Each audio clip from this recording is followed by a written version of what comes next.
Bienvenidos a la segunda temporada de CinemaCast, conversaciones sobre cine colombiano.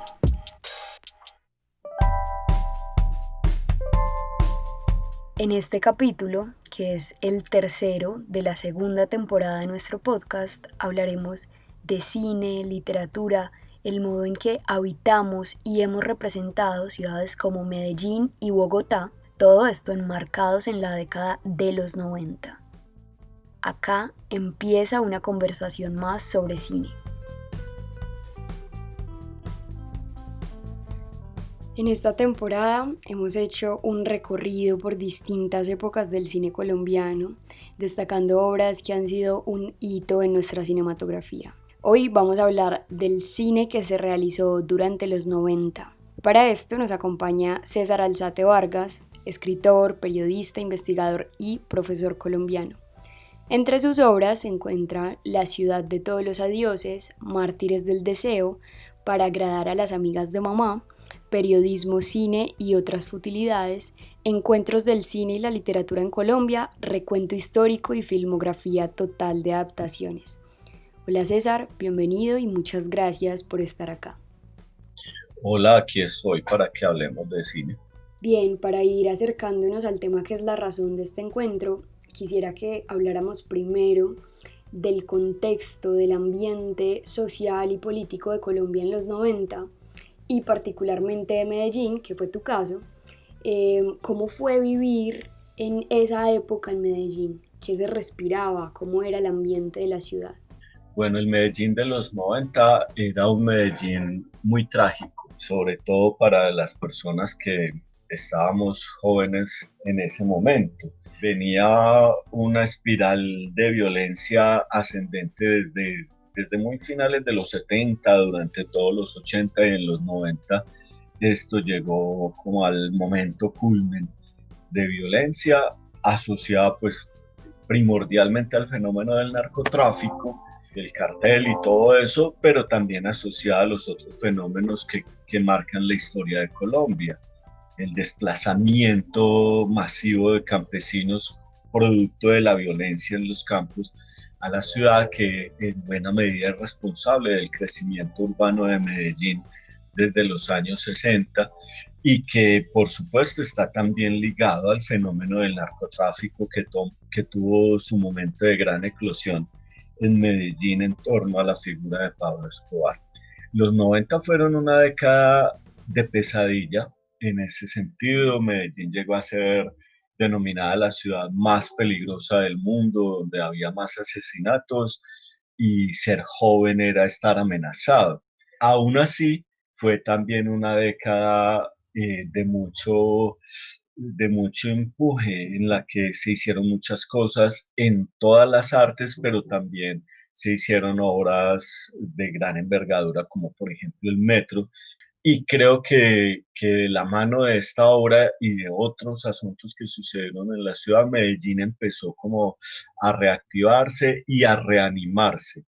Esos fenómenos de los 80 y de los 90, pues yo creo que siguen vigentes en mucho, pero por supuesto atenuados. No, no es lo mismo la violencia que todavía vivimos hoy a la violencia de los 80 y los 90, que fue realmente demencial. Y esto que describes sobre ese ambiente violento que se vivía en Medellín, ¿cómo se representa en Rodrigo de No Futuro y La vendedora de rosas? O sea, ¿qué características encontramos en estos largometrajes? Es muy interesante que menciones justo las dos grandes películas de Medellín en los 90, y yo creo que la tercera tendría que ser La Virgen de los Sicarios, que también se refiere al fenómeno de violencia, aunque La Virgen de los Sicarios se estrenó en el 2000, pero todo su proceso de realización tuvo lugar en la segunda parte de los años 90. O sea, para mí es una película de los 90. Rodrigo Day y La vendedora de rosas son dos películas que tienen muchísimo que decirle a la historia de Medellín y a la historia del cine colombiano. Son unos hitos auténticos, porque si bien yo no creo que el problema real que ellas reflejan sea el de la violencia en Medellín, sí se refieren a asuntos ligados a esa violencia. En el caso de Rodrigo D., por ejemplo, está esa desazón constante de muchos jóvenes. No voy a decir los jóvenes porque no todos los jóvenes de los 80 y los 90 en Medellín eh, fueron un proyecto fracasado de juventud, pero sí muchos jóvenes, dado todo lo que estaba ocurriendo, vivían como una especie de zozobra del espíritu, y eso está muy bien retratado en Rodrigo de No Futuro, que insisto, no es una película sobre la violencia, aunque hay violencia en ella, hay algunos asesinatos y están como los ecos de lo que estaba ocurriendo en la ciudad, pero es sobre todo una película intimista sobre esos muchachos de unas barriadas de Medellín que casualmente son las barriadas señaladas como el foco del que salen los muchachos que luego cometen muchos asesinatos, o sea, los sicarios. Luego viene también de Víctor Gaviria y en Medellín La Vendedora de Rosas, que esa sí es una película de los 90 y lo mismo, está muy ligado su argumento al fenómeno de la violencia, pero yo creo que más que de la violencia, los fenómenos de exclusión social tan propios no de nuestra ciudad, sino de todo nuestro continente, de toda Latinoamérica, la exclusión tan enraizada en países como el nuestro. Son películas muy interesantes desde la perspectiva cinematográfica por el tipo de trabajo que hacen Víctor Gaviria y su equipo para realizar las películas. Está el asunto de los actores naturales, que quiero mencionarlo muy especialmente para el caso de las películas de Víctor Gaviria, porque es un trabajo realizado con todas las de la ley. ¿A qué me refiero? Muchas películas en las que participan los llamados actores naturales son débiles precisamente en eso, en la actuación. En el caso de Rodrigo B. y La Vendedora de Rosas es lo opuesto. La actuación es una gran fortaleza de esas películas, porque Víctor Gaviria y su equipo de trabajo no cogen unas personas, les muestran un guión, las tranquilizan y las ponen frente a la cámara a que actúen muy entre comillas, sino que hacen todo un proceso primero de investigación y luego de inmersión con esos muchachos, con esas personas que han sido elegidas en el elenco, para que ellos gradualmente dejen de ser ellos mismos y se conviertan realmente en los personajes que van a actuar.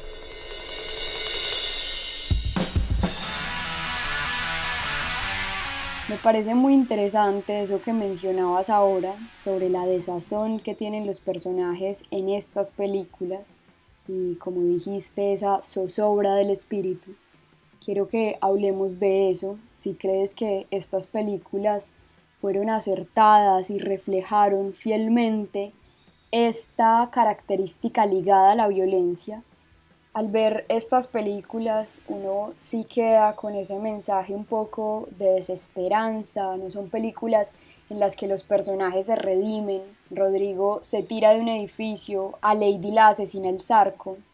Hablemos entonces un poco de estos aspectos. Lo que hacen esas dos películas es interpretar muy bien el Medellín de esa época. Hay una cosa interesante con estas dos películas y es que ambas tienen un origen en manifestaciones literarias que no, digamos, se respetan tal cual. Rodrigo de No Futuro, la primera idea del guión surge de una crónica publicada en el diario El Mundo sobre un muchacho que estuvo a punto de lanzarse de la azotea de un edificio y llega una aseadora y entabla conversación con él y lo convence de no lanzarse. El muchacho finalmente no se lanza. Esa crónica se publica en el diario El Mundo y es la primera noticia que Víctor Gaviria y su equipo tienen de ese personaje. Empiezan a escribir el guión y la película se aleja completamente de la historia original y por eso pues no podemos decir que Rodrigo desea ni siquiera la adaptación de esa crónica. Pero los finales, como decís, son distintos. El Rodrigo de la película termina lanzándose al vacío en una consumación de esa desazón espiritual que embargaba, pues yo creo que a él personalmente, pero que si uno se pusiera en Honduras, diría, pues ahí también hay una representación de la desazón que embargaba a la juventud medellinense muy especialmente, más que la colombiana en general. Y en el caso de La Vendedora de Rosas, la primera idea proviene de un cuento de la literatura infantil, que es La Vendedora de Cerillas o La Vendedora de Fósforos, de Hans Christian Andersen, que ocurre a comienzos del siglo XIX en Dinamarca, donde una niña que vendía cerillas o fósforos para que la gente se calentara, termina muriendo en una nevada la noche de Navidad. En el caso de La Vendedora de Rosas, la adaptación, pues obviamente aquí no va a morir la niña en una noche de Navidad, pero hay una traslación del mundo de la historia original de Andersen a las circunstancias del Medellín de los 90 y en efecto la niña también termina en un final desgarradoramente triste. Y aprovechando que eres escritor y que también has narrado esta ciudad, ¿cómo ha sido la relación con Medellín? Porque parece estar muy presente siempre en la literatura, en el cine, la ciudad como un personaje y como algo que establece también tensiones y pulsiones. ¿Tú crees que es así, que la relación con Medellín es bien importante para el que decide narrarla y crear historias en ella? No hay duda de eso. En 1985 hubo en la Biblioteca Piloto un congreso que a mí me dejó marcado. Yo no participé, estaba muy jovencito en ese momento, pero estuve muy atento a todo lo que se publicó en la prensa. Era un congreso sobre la narrativa de la ciudad. Y me acuerdo que Jorge Alberto Naranjo, ese gran maestro, historiador, ingeniero, etcétera, de aquí de Medellín, decía que en Medellín existe algo inasible, algo que mueve los hilos de la creación en la ciudad, que mueve la relación con la ciudad. Esa historia de Medellín tan fuerte, tan llena de tragedia desde los años 70 hasta el presente, pero también tan llena de trabajo, tan llena de creatividad, es inevitable que se adhiera al alma, al corazón de los creadores. Vos no escribís, no realizás una película igual sobre Medellín que sobre cualquier otra ciudad, porque hay un espíritu muy específico, muy propio de Medellín, que se le mete a uno y que lo obliga a decir ciertas cosas. O sea, Medellín no es simplemente la locación donde se ubican las historias. Medellín mismo, la ciudad misma, es un personaje tanto de la creación literaria como de la creación cinematográfica de quienes aquí trabajamos.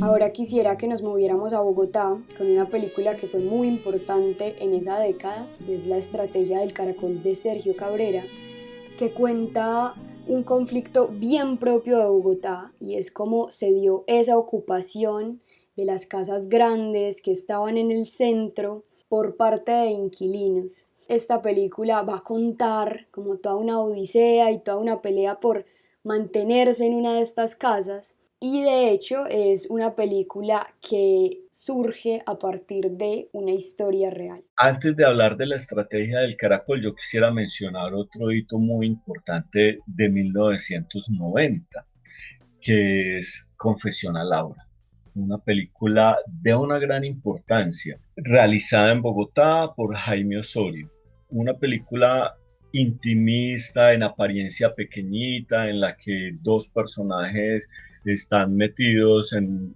una habitación mientras afuera Bogotá cae en el caos por el asesinato de Jorge Eliezer Gaitán y estos dos personajes interpretados por Gustavo Londoño y Vicky Hernández empiezan a acercarse muy tímidamente y empiezan a desnudarse y empiezan sobre todo a cambiar. Y esto nos lo muestran en el transcurso de más o menos 90 minutos que dura el metraje de Confesión a Laura.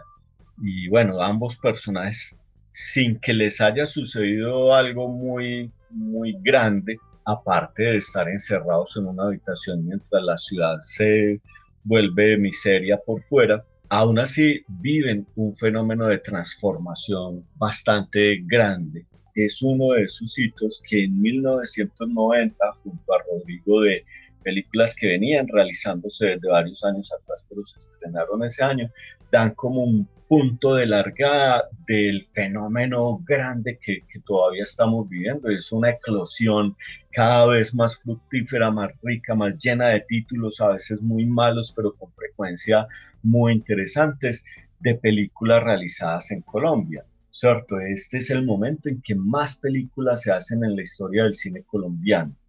Y esto comenzó con estas peliculitas.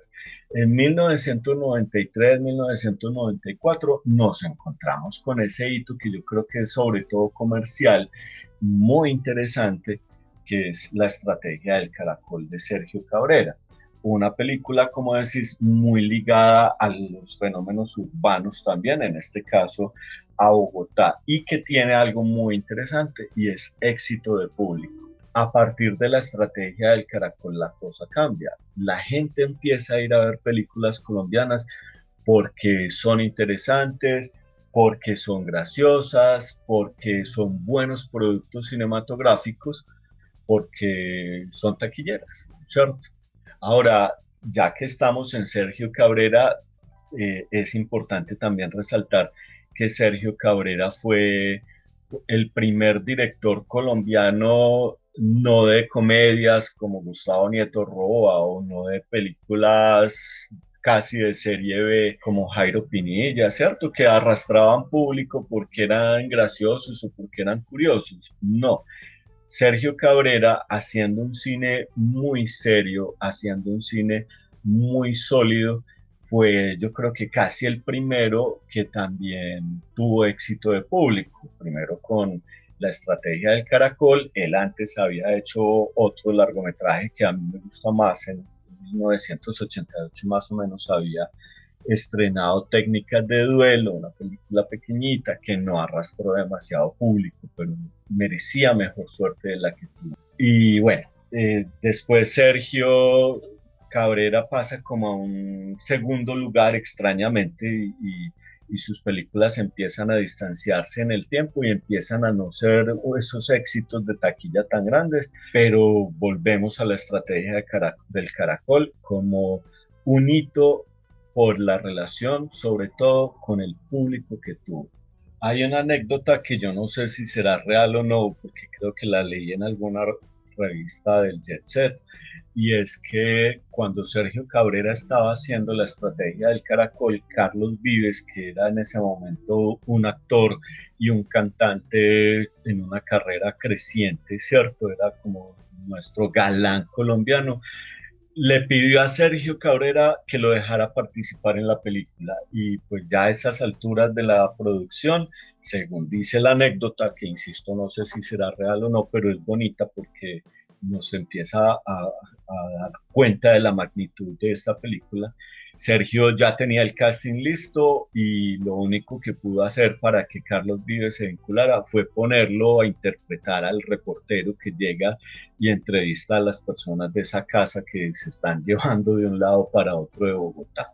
Es una película muy grande en esa medida, por lo que dijimos ahora también, conquista al público y lo conquista amablemente a partir de una historia muy trágica. Sacar a los vecinos de una casa, sacarlos a la fuerza y sacarlos para que se enfrenten a quién sabe qué, ¿cierto? Al no tener casa, al no saber dónde van a pasar la noche. Eso es trágico, pero con esa historia trágica se hace aquí una película divertida, una película amable y hace una exploración de ese mundillo de los inquilinatos en Bogotá, de ese mundillo de las relaciones que se crean entre las relaciones a veces de solidaridad, a veces de odio que se crean entre las personas que viven una realidad adversa, ¿cierto? Entonces vos te metes a la película y un poquito caricaturizado, es cierto, pero ahí te encontrás cómo son los inquilinatos de Bogotá, de esa época, ¿cierto? Encontrás a la señora que vive con su marido enfermo y que da la lucha, encontrás al tinterillo que estudia y estudia y estudia, pero nunca termina su carrera, pero es él quien adelanta las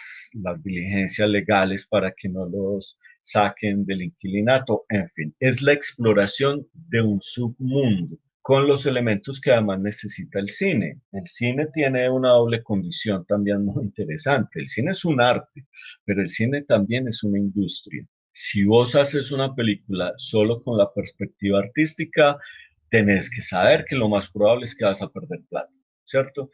Pero si haces la película pensando en el arte y a la vez pensando en que necesitas recuperar la inversión y ojalá generar ganancia, pues necesitas meterle a eso una serie de elementos. Si es la estrategia del caracol, entonces encontrás, por ejemplo, un reparto de actores de primera línea, casi todos provenientes de la televisión colombiana, pero todos muy reconocidos, cada uno de ellos jalonando público, ¿cierto? O sea, es una película que se preocupa por su público, porque sabe que la inversión tiene que retornar.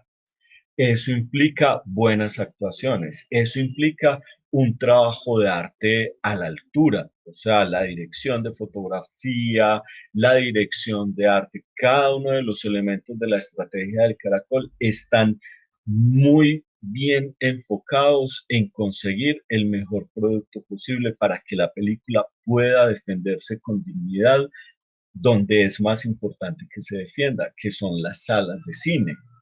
De ahí en adelante surge en Colombia un fenómeno que también es importante mirar y es el de las películas que se hacen no para que los espectadores las disfruten, sino para impresionar a los críticos y a los directores de los festivales de cine. Pero ese es otro cuento que habría que explorar y del que hay mucha tela para cortar.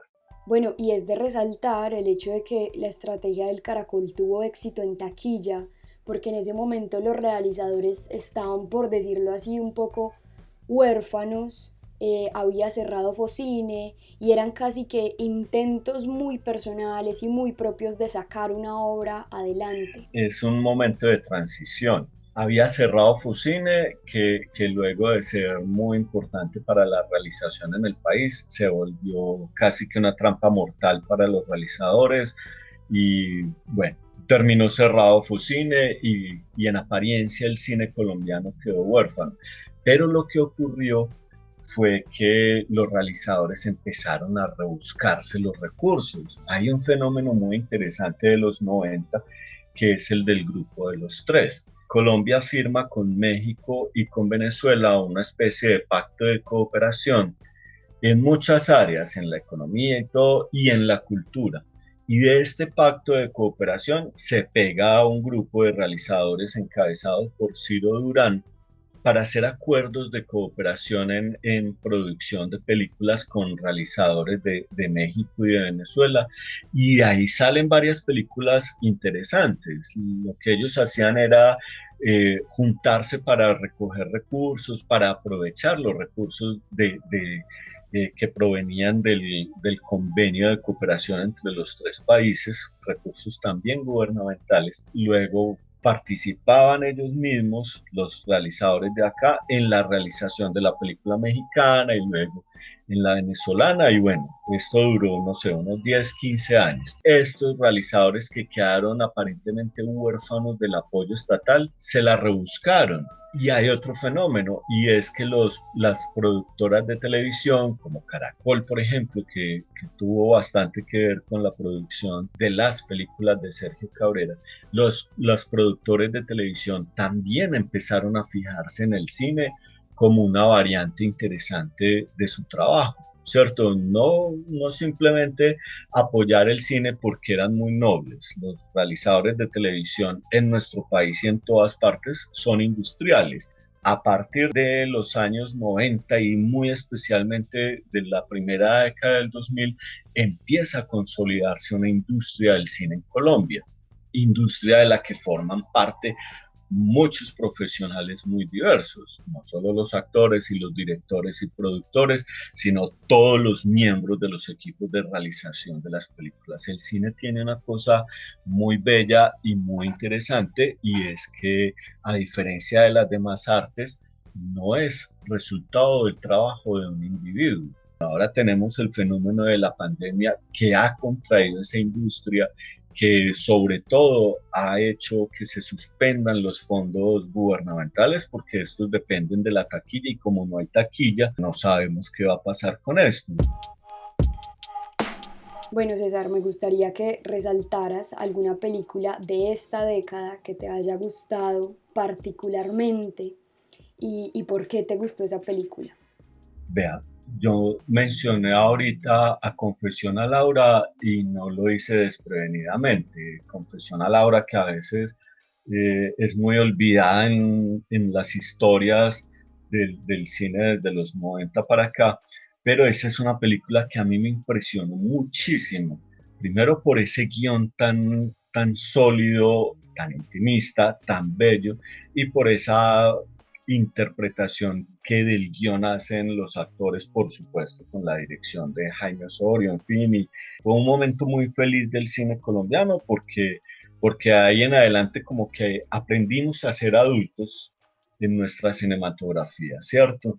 Y luego lo que he observado es que se hacen tantas películas en Colombia, que pasa como en todas las cinematografías, y esto es bueno, y es que de toda esa playa de títulos que se nos ponen a consideración a los espectadores, año por año hay productos totalmente desdeñables que solo merecen olvido, pero que es importante que se hayan hecho, porque esos productos desdeñables están moviendo la industria, están poniendo a trabajar a la gente, están moviendo recursos, ¿cierto? Pero también año por año uno ve realizadores con una gran madurez, realizadores que hacen películas muy bellas, muy grandes. Pues si pienso en lo más reciente, me acuerdo por ejemplo el año pasado, Los Días de la Ballena, que es una peliculita que uno podría pensar de alguna manera descendiente, por ejemplo, de Rodrigo de, porque todavía está explorando el mundo de los jóvenes en las barriadas problemáticas de Medellín, pero que si uno mira bien, poco tiene que ver con ese antecedente, ¿cierto? En Los Días de la Ballena, que la hace un colectivo de acá, de personas formadas básicamente en la Universidad de Antioquia, aunque varios de ellos provienen de otras universidades, lo importante es que nuestros realizadores empiezan como a mirar el mundo más allá de sus ombligos, y a descubrir que pueden integrarse a ese mundo. La vendedora de rosas se inspira en un cuento llamado La vendedora de cerillas, Rodrigo de en una crónica periodística y la estrategia del caracol también. Y hago esta introducción para hablar de esa relación entre el cine y la literatura, que es una relación que ha estado muy presente entre estas dos artes, y como te has especializado en el tema y lo has investigado tanto, quisiera que aprovecháramos pues tu conocimiento sobre esto y nos hablaras un poco de esos modos en que dialoga el cine y la literatura y cómo se ha dado también en el caso de Colombia. El cine en Colombia ha dialogado con la literatura desde sus orígenes. El cine inicialmente surgió como un arte cuyos realizadores no sabían qué hacer con él. Los hermanos Lumière hicieron tomas que hoy podrían considerarse de alguna forma documental, pero no se dieron cuenta ellos, de eso se dieron cuenta otros, de que lo que estaban inventando era un arte que expresaba y que contaba historias. Y esas historias en un primer momento se tomaron de donde estaban las historias en mayor cantidad, que es la literatura. La literatura ha sido desde el comienzo en el mundo y también en Colombia, ha sido una fuente de historias para adaptar a la pantalla grande, pero la relación con la literatura va más allá de eso, ¿cierto? Hay todo un sistema de vasos comunicantes entre la forma de expresar y de contar historias en la literatura y la forma de hacerlo en el cine. Si uno esculca en ambas partes, se da cuenta de que esos vasos comunicantes han producido una serie de cambios constantes en un arte y en el otro. La literatura del mundo no es la misma después de la consolidación del cine. Y el cine, que se consolidó en el siglo XX, tiene como sus elementos fundantes en la forma de expresarse a la literatura. En Colombia había un fenómeno hasta los años 90 y es que prácticamente o todas nuestras películas provenían de la literatura o los guionistas y los realizadores de cine escribían las películas como si fueran novelas. Uno de los grandes problemas de nuestro cine antiguo es que, por ejemplo, los personajes hablan como en las novelas, entonces uno como que no se los cree en todos los casos, uno dice, pues este señor está hablando así. A partir de los 90, volvamos a Rodrigo D, volvamos a Confesión a Laura, ¿cierto? Encontramos películas en las que los personajes se conciben directamente para el cine, incluso en casos en que las historias originales son tomadas de la literatura. En los 90 lo que encontramos es que los realizadores se independizan de las novelas y de los cuentos y aprenden a narrar los personajes cinematográficos desde el cine mismo, incluso en casos en que las historias provienen de la literatura. Muchas gracias, César, por esta conversación sobre cine. Espero verte en otra ocasión y bueno, disfruté mucho este encuentro. Bueno, muchos éxitos. Este podcast es realizado por la Cinemateca Municipal, un proyecto de la Secretaría de Cultura Ciudadana de la Alcaldía de Medellín.